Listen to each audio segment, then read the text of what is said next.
Narito po muli si Nurse Dodong at nagsasabing magandang araw po sa inyong lahat. Ano po ba ang mas mainam inumin sa umaga? Ito po ang tanong ng isa nating kaibigan.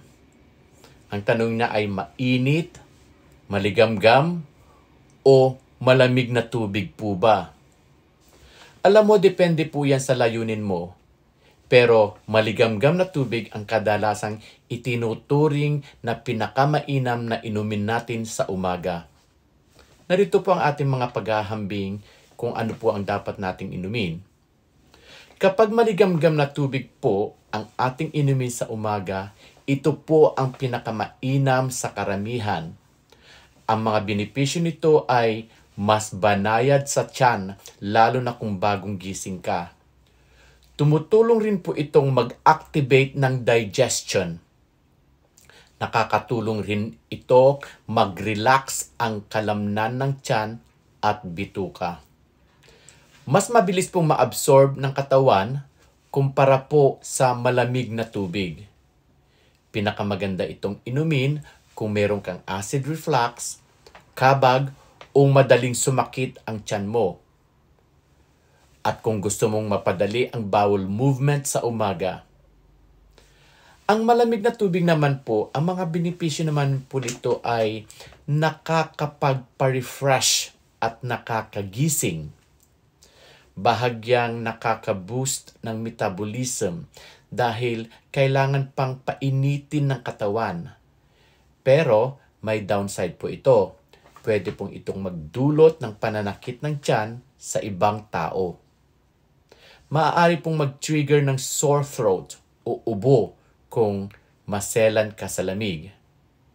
Mas mabagal po ang absorption dahil kailangan pang i-regulate ng katawan ang temperature. Ang mainit na tubig naman po, ang mga benepisyo nito ay mabuti po para sa relaxation at circulation. Nakakatulong po ito sa pag-loosen ng mucus kung barado ang ilong o may sipon. Ngunit ito po ang babala, huwag uminom ng sobrang init dahil pwedeng makairita ito sa lalamunan mo at sa iyong esophagus. Ang pinakamainam na rekomendasyon ay uminom ng 1 hanggang 2 baso ng maligamgam na tubig pagbangon. Saka ka na lang uminom ng malamig o mainit, depende po sa pangangailangan. Kung gusto mo, pwede rin kitang bigyan ng personalized recommendation base sa kung ikaw ay may acid reflux, madalas ka bang magkaroon ng kabag. Ano ba ang klema sa lugar mo ngayon? Gusto mo ba ng energy boost pagkagising? Pero kung ako ang tatanungin, mas maganda ho o mas mainam ang maligamgam na tubig sa umaga? At bakit?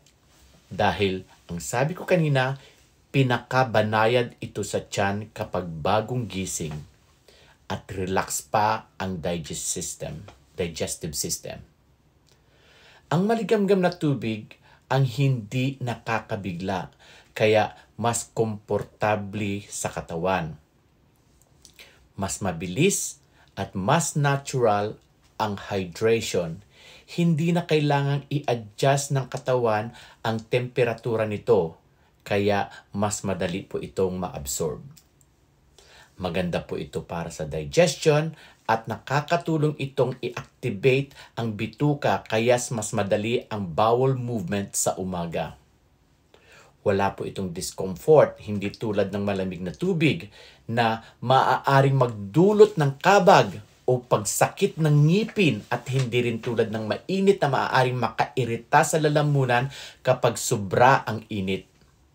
Sa madaling salita po, ang maligamgam ay ligtas, komportable at may benepisyo sa digestion. Kaya kung iisa lang po ang pipiliin para sa umaga, iyon ang mas pipiliin ko.